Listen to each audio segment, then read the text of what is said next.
miles from Florida is a country where the clocks appear to have stopped. Cuba. It is like turning back time 50 years. For decades, while an economic embargo stunted the country's growth, Cuba's wildlife thrived. The reasons why we have a flourishing island here are both in terms of legitimate policies and enforcement by the Cuban government, and also an accident of history.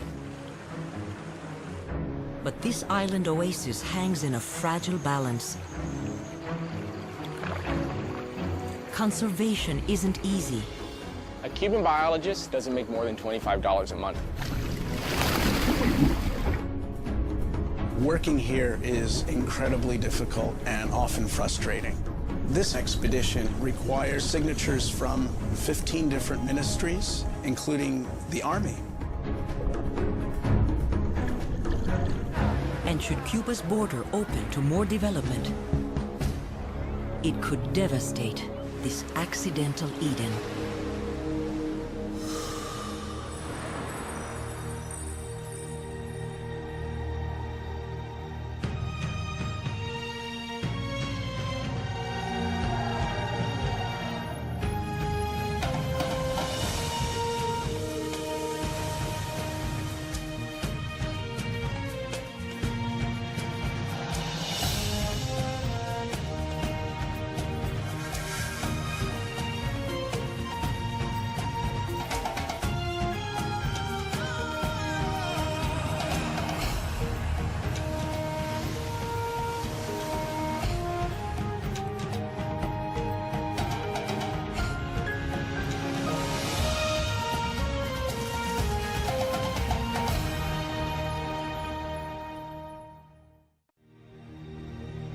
Nature is made possible in part by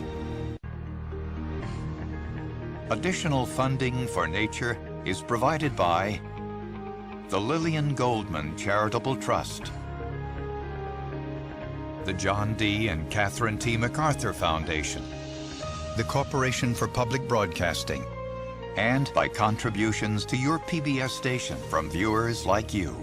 Thank you.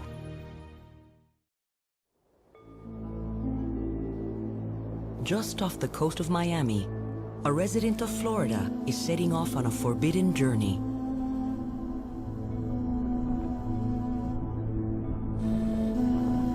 A green turtle embarks on a homecoming voyage. Her destination, the heart of the Caribbean. A mysterious island cloistered from the modern world. Cuba.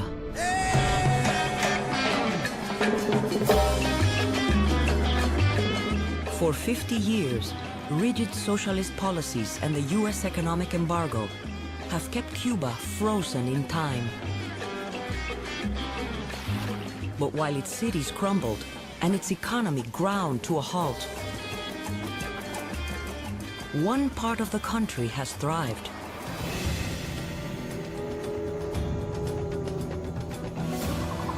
Its wildlife.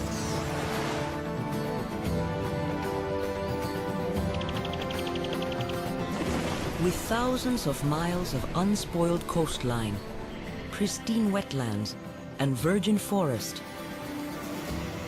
Cuba is a wild refuge unrivaled in the Caribbean.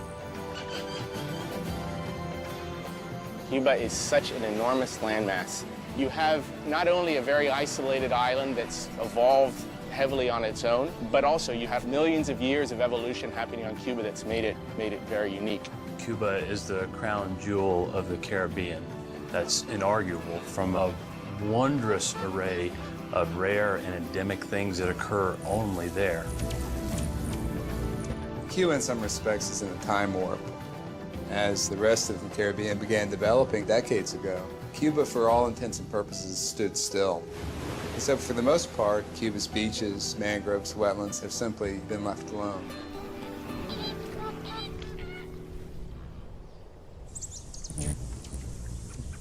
For creatures free from political boundaries, The allure of Cuba's undeveloped islands is irresistible.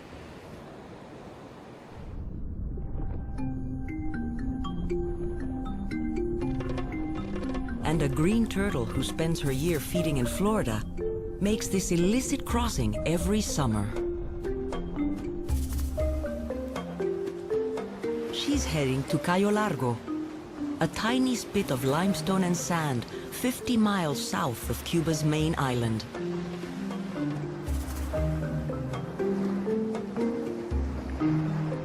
But it's not the sun and surf that attract her. Her mission must wait until nightfall.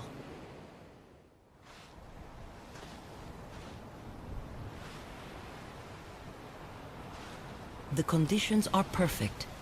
It's quiet and pitch black.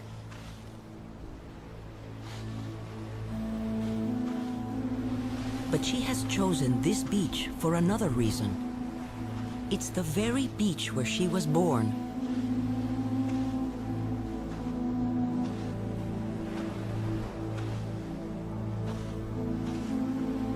In one of nature's great feats of navigation, she has traveled hundreds of miles to Cuba for a single hour of work.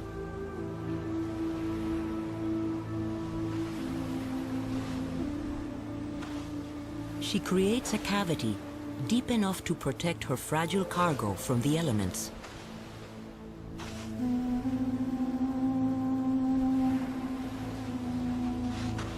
Finally, she is ready.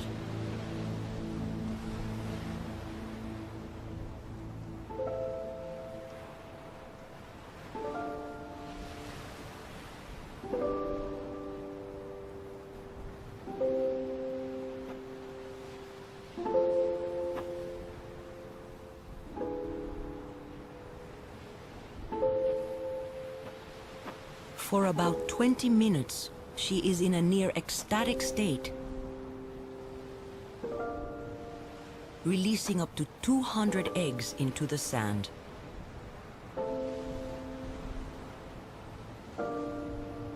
When she's finished, she buries her precious payload and drags herself back out to sea. She leaves her hatchlings with a 1 in 1,000 chance of survival. And she has no idea what her beach has become.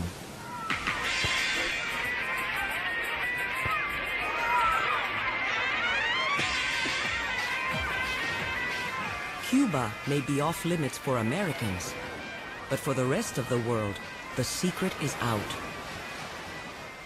In 1991, when the collapse of the Soviet Union nearly bankrupted the country, the regime opened its pristine beaches to Europeans, Canadians, South Americans. For decades, a financial embargo by the United States has spared many turtle nesting beaches from a full-scale tourist onslaught. But it's just a matter of time before the embargo is lifted. And then how will Cuba's sea turtles fare? Sea turtles are very, very susceptible to development. It's probably the #1 threat. They're so dependent on beaches, clean beaches, beaches free of pollution, free of lighting. And once the pressure to develop these very pristine beaches picks up, that's going to come at the expense of some very, very healthy sea turtle nesting habitat. Even on Cayo Largo, the beaches are beginning to show the effects of tourism. And pollution is just one of the dangers the turtles face. In Cuba, sea turtle eggs are a delicacy. Enterprising Cubans hunt for nests and dig up the eggs to sell on the black market. Fortunately, for the turtles of Cayo Largo, Gonzalo Nodarse and Felix Moncada have something else in mind. Sea turtles are a charismatic species. You get the feeling that the more we know about them, the less we understand them.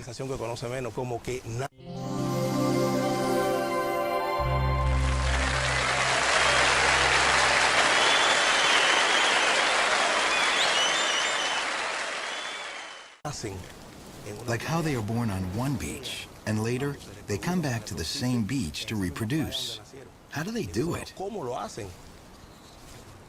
Felix and Gonzalo are Cuba's top sea turtle biologists, and they're monitoring Cayo Largo's beaches during nesting season. The steady advance of pollution and development is pushing turtles to build their nests in increasingly dangerous areas.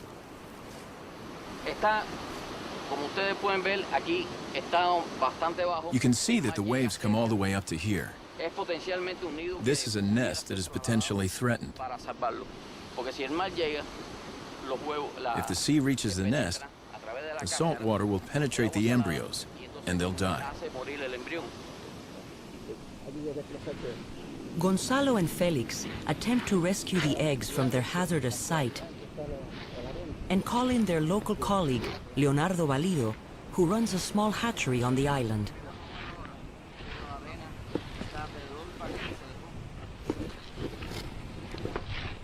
The eggs are transported in the same orientation they're found in the nest. The smell of the sand from their nesting beach will permeate the soft eggs, imprinting on the turtles.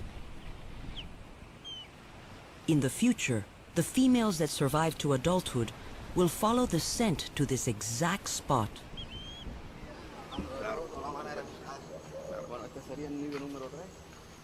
At the hatchery, Leonardo raises a few turtles from each season until they're over a year old and big enough to tag for migration studies.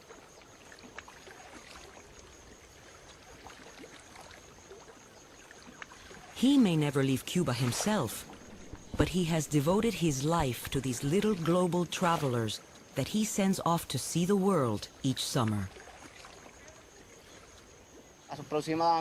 I've been here in Cayo Largo for about 19 years, in one way or another doing this kind of work. I love it. I love everything that has to do with nature, especially the turtles. They're like my symbol.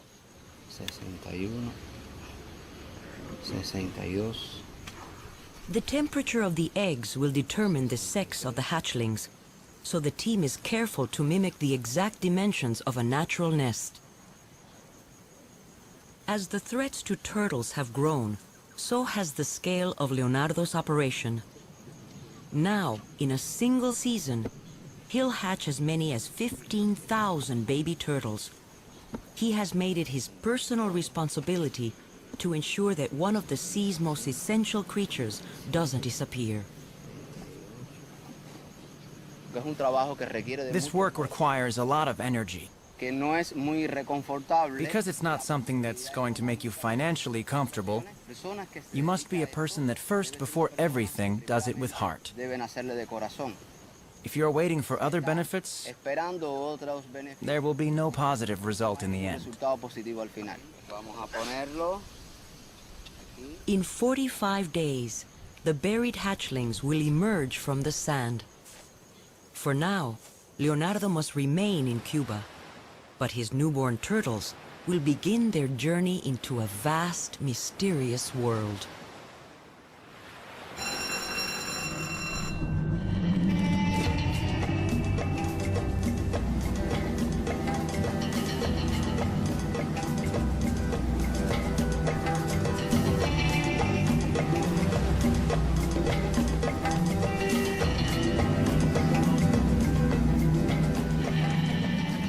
Cuba holds some of the greatest mysteries of the Caribbean.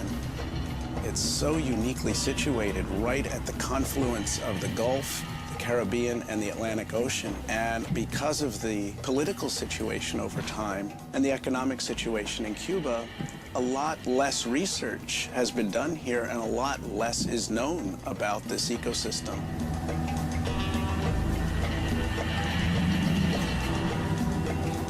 In a land off limits to Americans for over half a century, David Guggenheim is a rarity. One of the few scientists from the United States to gain access to this secretive island.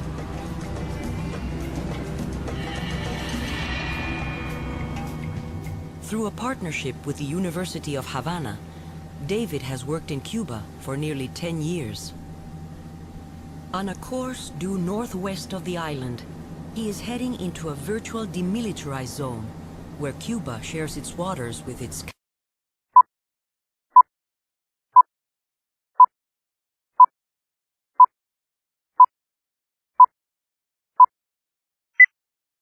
capitalist neighbors. To the north are the busy ports of the United States. 90 miles to the west, a steady stream of cruise ships pours into Cancun. But here, where Soviet gunboats once policed the marine border, Cuba's waters are strikingly free of traffic. On the surface.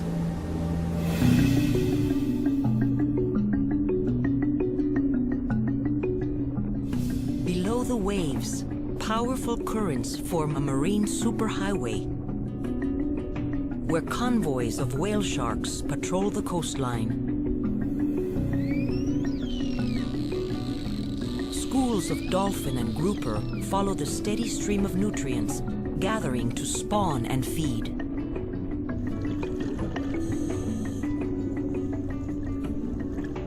For years, David's focus has been on the foundation of this marine world. Clusters of tiny creatures that are under attack across the globe. Coral reefs.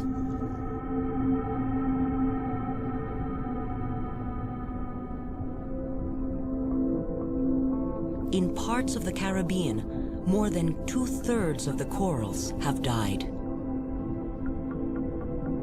Coral reefs are considered to be the rainforests of the sea, and roughly 25% of the world's corals have died in the last 25 to 50 years.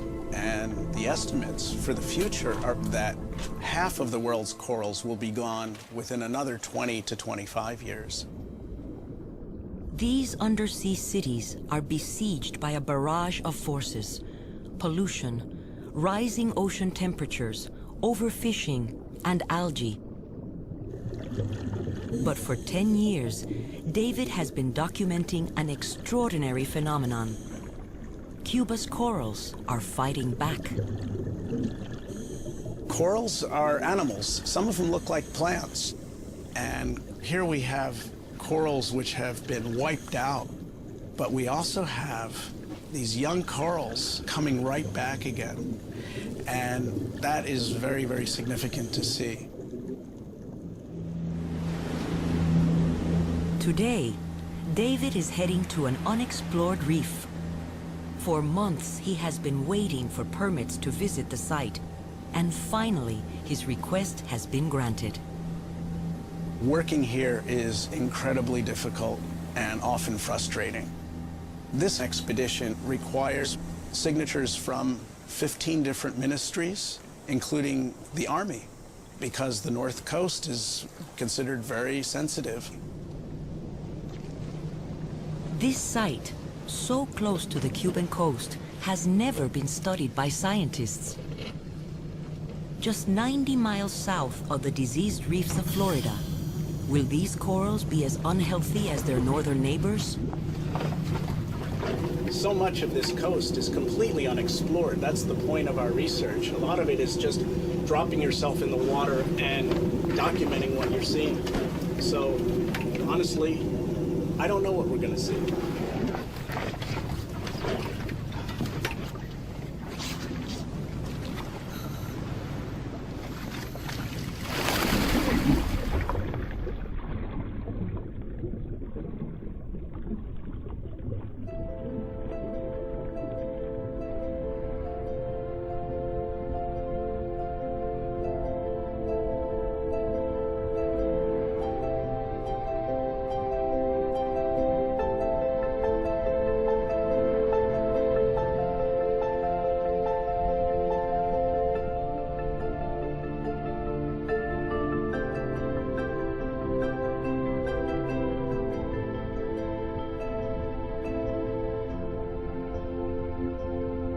Great gardens of healthy brain corals spread out across the seafloor.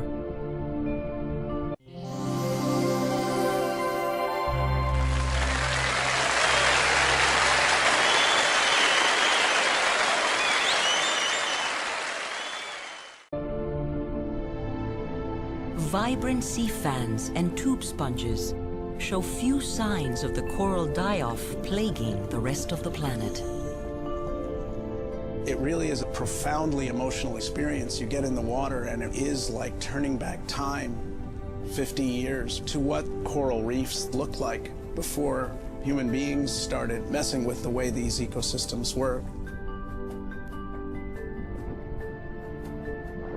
David believes Cuba's defiantly resilient corals are tied directly to the history of the island, perhaps as far back as the collapse of the Soviet Union, when fertilizers were no longer available.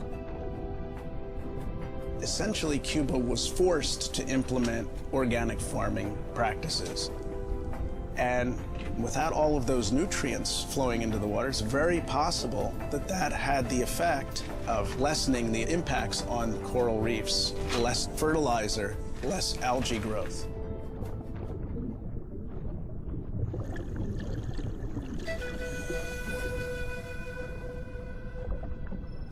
Then David spots an old friend, a species he hasn't seen in years.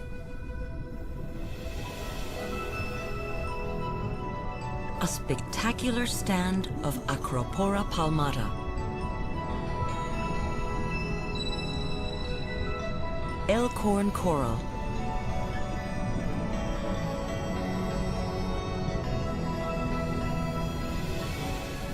These breathtaking colonies of creatures are the most important reef builders in the Caribbean, but they're also one of the most sensitive.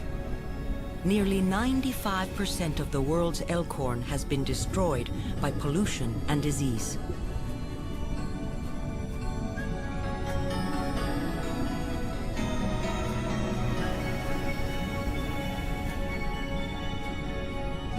Here in Cuba's waters, these could be some of the last of their kind on the planet.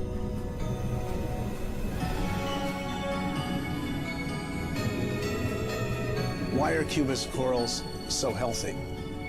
We don't know the answer, but there's a mystery we can unlock here that could provide lessons for us to conserve corals in many other places, including our backyard 90 miles north of here.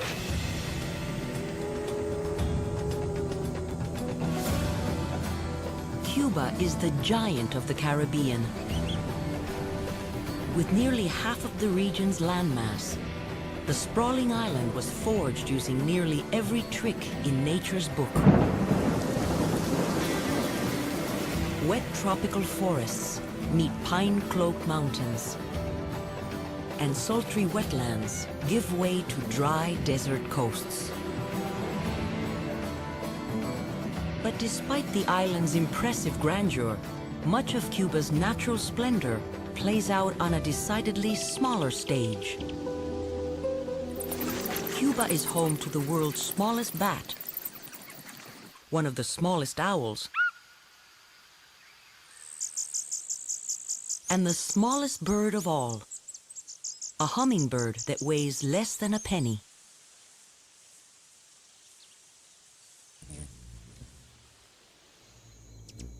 The bee hummingbird is a miracle of evolution. A descendant of the dinosaurs, barely 2 inches tall. From their treetop lookouts, they perform acrobatic aerial displays, scouting for the best blossoms to satisfy their outsized appetites. In a single day, they'll eat half their body weight in nectar and insects.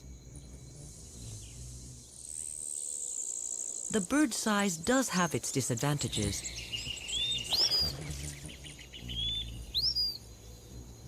When competing for food, its bigger neighbor, the Cuban emerald, insists on first pick.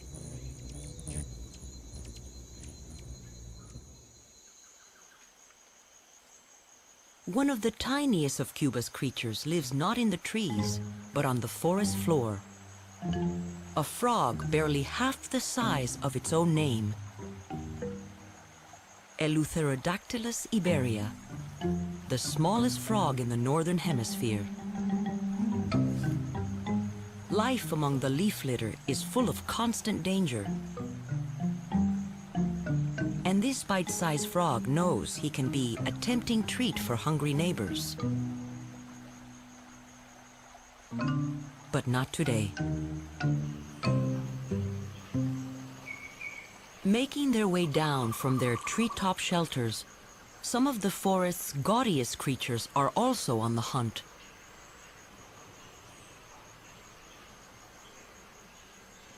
These are Cuba's famous painted snails, the polimita.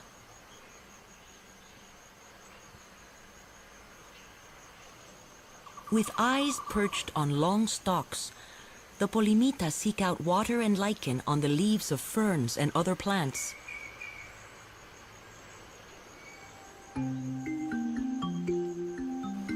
Today, something else has caught this snail's eye. An attractive mate.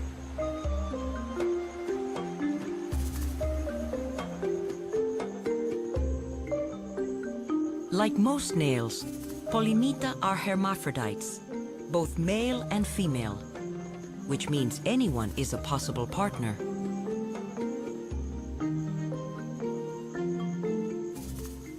The affair begins with a mysterious dance, but when they're ready to make their move, it's anything but gentle. The snails extend a piercing weapon known as a love dart. They puncture one another in the so-called sensitive zone until they successfully exchange sperm.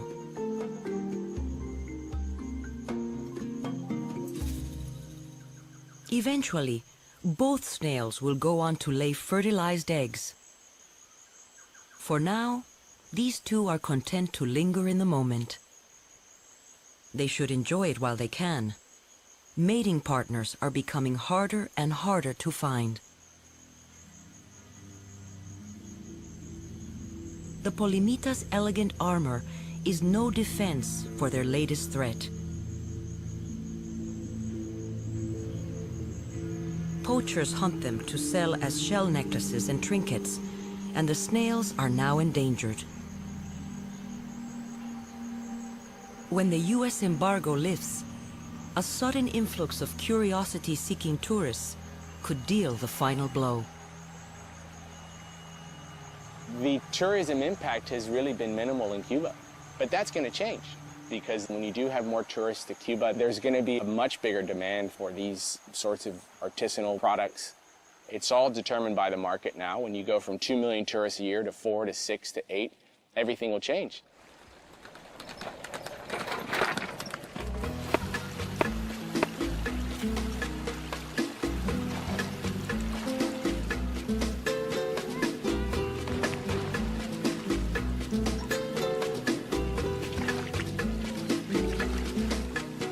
In Cuba, the pace of life has changed little in decades.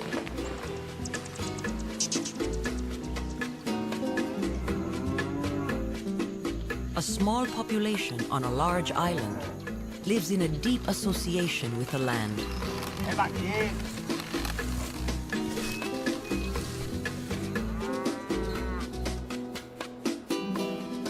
In the island's far west, the red-soiled valleys of Viñales are fertile ground for the country's most famous export.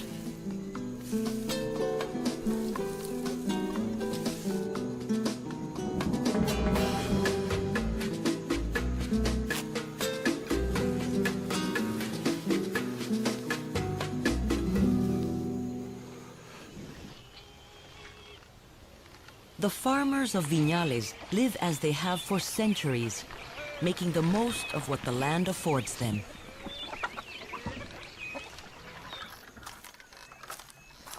Others are tied to the land in even more remarkable ways. One woman has discovered that this sleepy valley offers more than just fertile soil. It provides her with answers to some of the most complex questions in science today.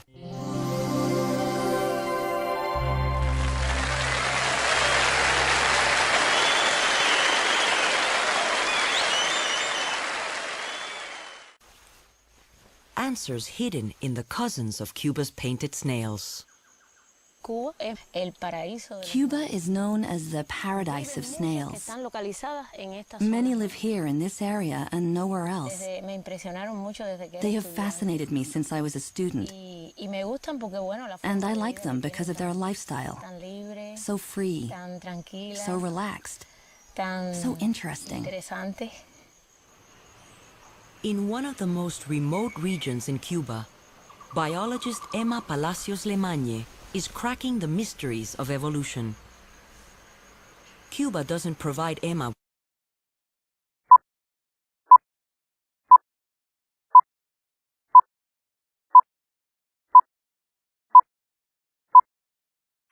with much money for her research and can't supply her with expensive equipment. But what Cuba does give her is one of the most extraordinary laboratories on Earth.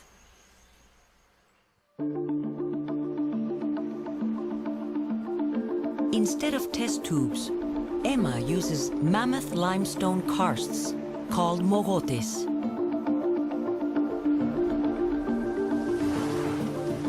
Centuries of erosion have carved them into towering island worlds. A virtual Galapagos, where, like Darwin's finches, Emma's snails evolve in extreme isolation.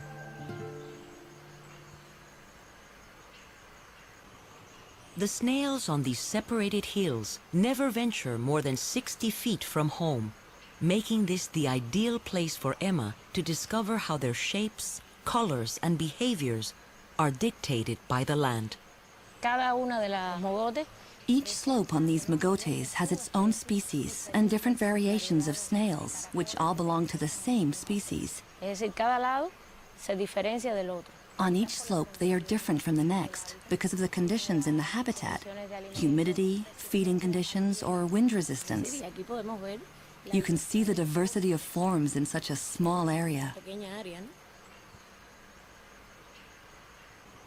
The strange landscape has led to some stranger adaptations, like one of Emma's least favorite subjects, the homely bistec de mogote, the pancake slug. This bizarre creature has traded its shell for a different defense. It's perfectly camouflaged to disappear into its limestone hideout. But hiding may not be enough. Emma's snails are losing habitat to expanding tobacco farms, and many are hunted for much-needed protein. She runs a small breeding center to ensure her precious subjects don't disappear for good. Today, with how the world is and with all the problems that there are, what interests me most is conservation. And this little thing we do, with this little species of snails, contributes. In a land where money is scarce and travel nearly impossible, conservationists have turned inward and found all the riches of the natural world on one remarkable island. A Cuban biologist doesn't make more than $25 a month. That's just amazing to think about. There's so much passion for what they do down there, and that definitely has a positive impact on the environment. The streets of Havana are lined with reminders of the island's colonial history. But just 100 miles to the south, civilization gives way to Cuba's primeval past.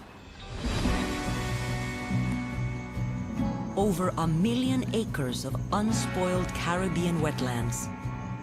Ciénaga de Zapata, Zapata Swamp.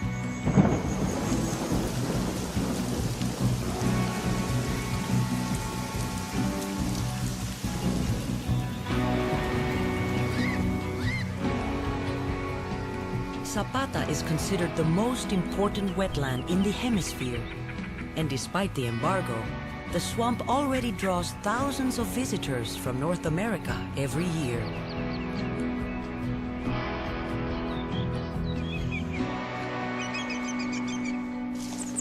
Cuba is a way station for nearly 300 species of migratory birds that breed in the United States.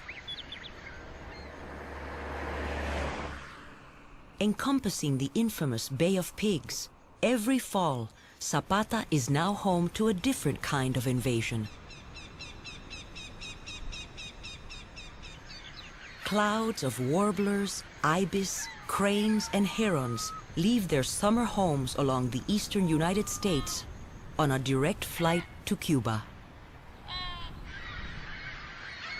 Millions of birds in flocks so enormous they blanket the sky on radar images. Some fly over 1,500 miles from as far north as New England and Canada. Many spend their winter here in the Caribbean's largest protected wetlands.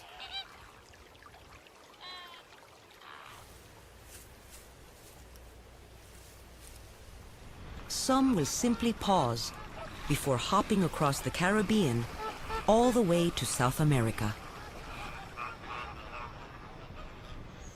Sprawling mangroves, forests, and lagoons provide ideal habitat for the visitors, and also for birds found nowhere else on Earth. The Cuban parrot, the multicolored Cuban toady,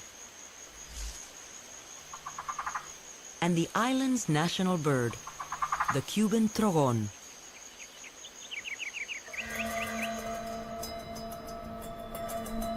But below the surface of Zapata's vast swamps lives one of Cuba's oldest, most iconic creatures. One that once lurked throughout the Caribbean, but is now found only here in its last refuge. The Cuban crocodile.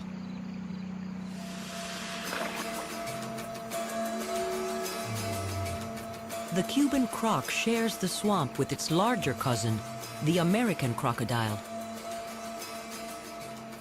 But what it lacks in size, it makes up for with a notoriously aggressive temperament.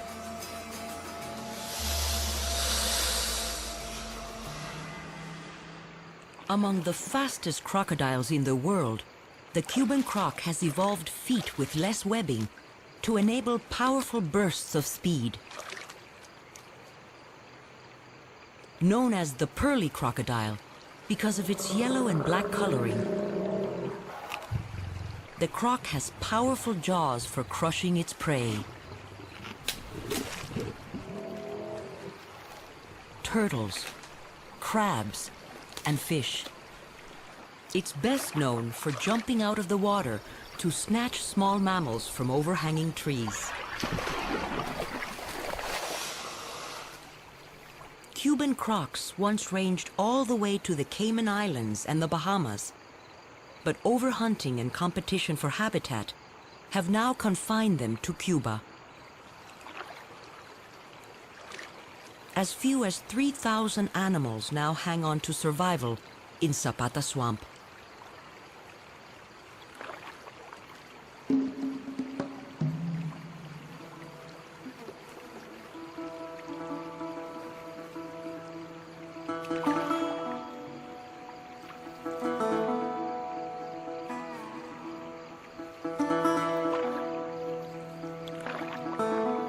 Roberto Toby Ramos is Cuba's leading authority on the Cuban croc. For over 30 years, Toby has navigated the waterways of Zapata on a quest to understand these ancient reptiles.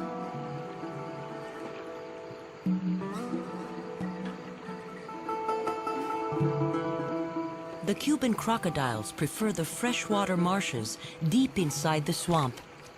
Toby's team has to wait for the summer rainy season when the water is high enough to access their nesting grounds.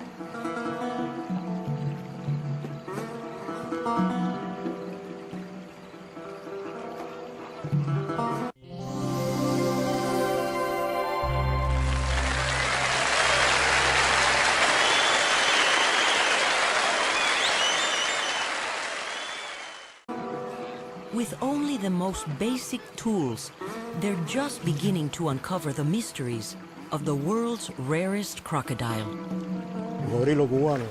The Cuban crocodile is almost completely unknown.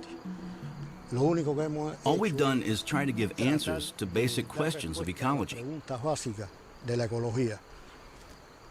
Where are they? How many are there? Their reproductive success and their habitat.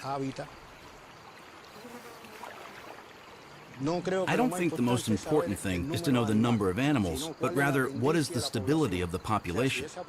Is this population increasing? Is it stable? Or is it decreasing?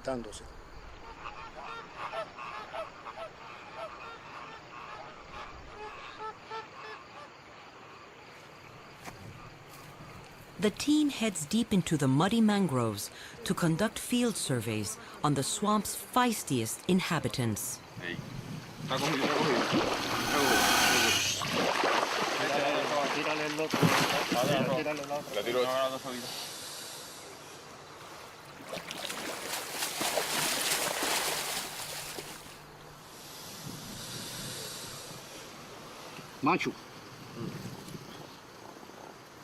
The Cuban crocodile is considered one of the most aggressive crocodiles. It can be dangerous at any moment. God gave him many teeth, and he gave them to him for a reason. You have to be careful and have an understanding and experience with animals. But either way, they will kill whomever.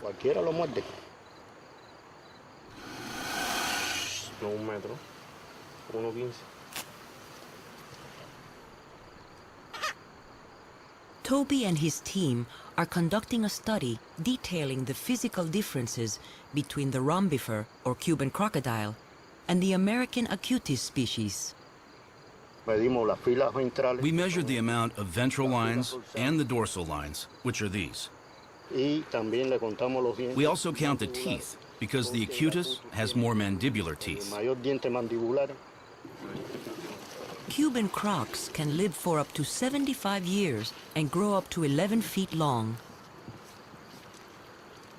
Toby believes this specimen is a juvenile male. While the team takes their measurements, the croc's patience appears to be wearing thin.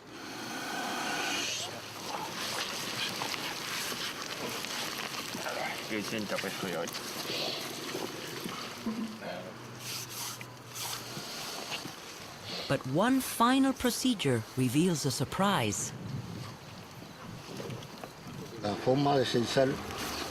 This is a large crocodile, so we can check it manually. If it were a male, the penis would come out. The croc is a female. She is then subjected to one final indignity. She's marked to avoid recapturing her during the rest of the study.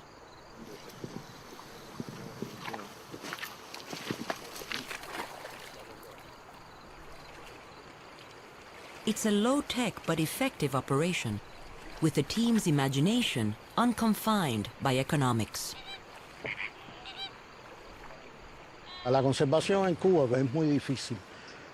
Conservation in Cuba is very difficult, because research in any field needs money. But still, even though we have very little, we've accomplished the same things other naturalists have in other parts of the world. We do our research to our full capacity with whatever we have.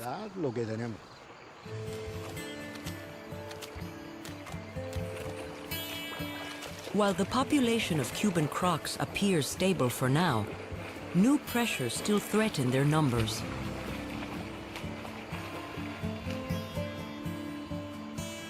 American and Cuban crocodiles are encroaching on each other's territories, mating and producing a hybrid species.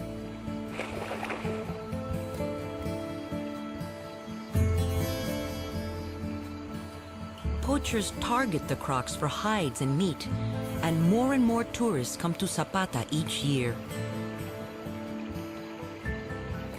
Now, with the possibility of the U.S. embargo lifting, can the swamp and its inhabitants survive a sudden invasion of American tourists?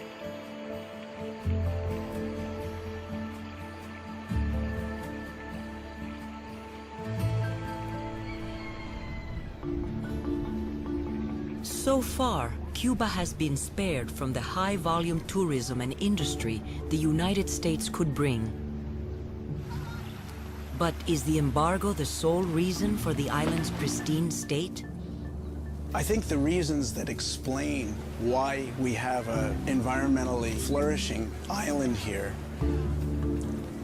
are both in terms of policies, legitimate policies and enforcement by the Cuban government, and also partially an accident of history, of the way this island developed, which was so different. It is a bit of an accident in that they have been blessed with this very large country relative to their population. It's roughly the size of Florida. Instead of having 18 or 19 million people, it has 11. And that has been beneficial to a lot of the natural areas in Cuba. In spite of the embargo, tourism in Cuba is big business and getting bigger every day. In some parts of the country, the environment is already paying the price. As Americans, we often think of Cuba as completely devoid of any outside presence. We forget that we're the only ones who have embargoed Cuba. And we do see some of that Florida-style development from the 60s that, you know, we would prefer never to see again anywhere in the world. The Vice Minister for Tourism said looking at what might happen in Cuba if it really opened up to Western tourism fully. His guess was that it might take many hundreds of additional golf courses, maybe 1,000, maybe 2,000. And it's hard for me to even imagine where in Cuba I would like to see 1,000 additional golf courses. Along the northern keys, mangroves and sand dunes are bulldozed to carve out a growing number of beach resorts. In 1989, the regime built a causeway linking Cayo Coco, the biggest tourist key, to the main island. The ecological repercussions became a wake-up call across Cuba. By building this highway through an estuary and a coastal area, they basically cut off the seawater that was coming in and nourishing the rest of the coastal area. This was a huge environmental issue in Cuba. People were amazed at how this could have happened. And it did really change the minds of Cubans. After the Cayo Coco debacle, the regime reversed course by announcing conservation as official state policy, and environmental laws were enshrined in the Constitution. Today, about 22% of Cuba's land and a quarter of its marine habitat are protected by law. If the embargo is lifted and a flood of American tourists come, Cuba has the right laws and policies to ensure that it protects its environment, it sustains its resources while growing at an unprecedented rate. It's got the right stuff. It certainly has the right laws. But laws are only as good as their implementation. Tourism isn't the only industry setting its sights on the island. Mining companies and oil prospectors are also jostling to cash in on Cuba. If we look at other examples of history around the world, the Soviet Union and other countries, when the forces of capitalism start to kick in, they can accelerate so rapidly. And the power of the dollar being what it is, it's something very definitely to worry about.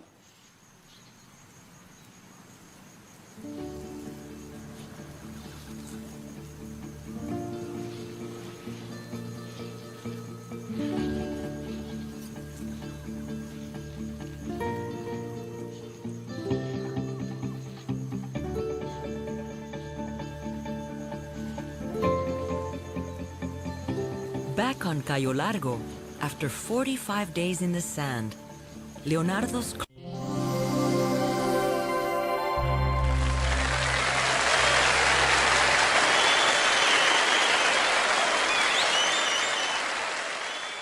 clutch of eggs hatches.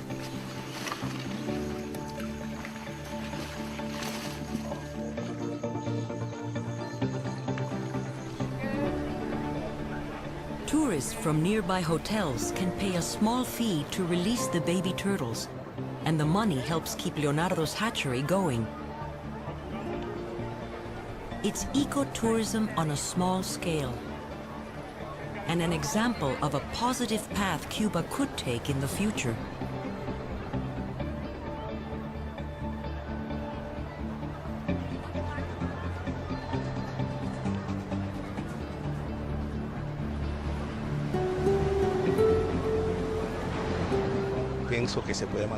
I think we can continue with conservation in this country, even though tourism is growing. And tourism can be good, because there are activities the tourists can participate in. And financially, it benefits conservation for the whole country.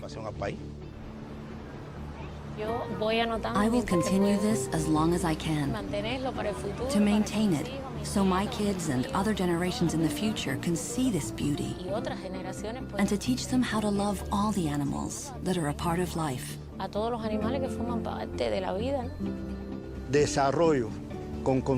Development and conservation, I think, can exist together perfectly.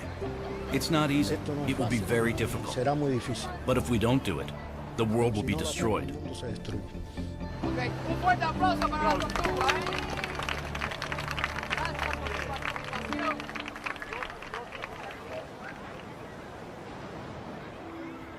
Years from now, when these turtles make the pilgrimage home to lay their eggs, to what kind of island will they return? Will hotels and swimming pools line their nesting beaches? Scientists all agree that what happens next will have repercussions far beyond Cuba's borders. What's at stake is more than what's in Cuba, but what's all around Cuba. The fish that we eat in Florida, many of those are born off the coast of Cuba. The birds that people watch in Arkansas probably winter in Cuba. If Cuba can't adapt when things open up, and if Cuba can't hold on and do things the right way and protect their protected areas or their beaches or their rivers and swamps, then everyone suffers. Where the rest of us made a lot of mistakes because we didn't know any better, they've paid attention.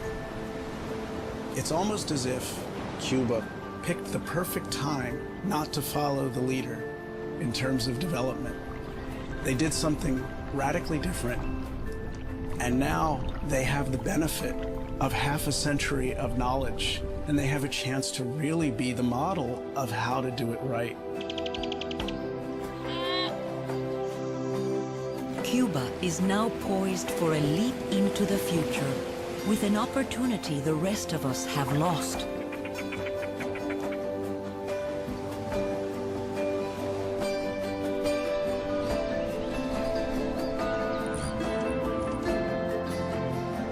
It could be that Cuba's most lasting revolution will be not red, but green.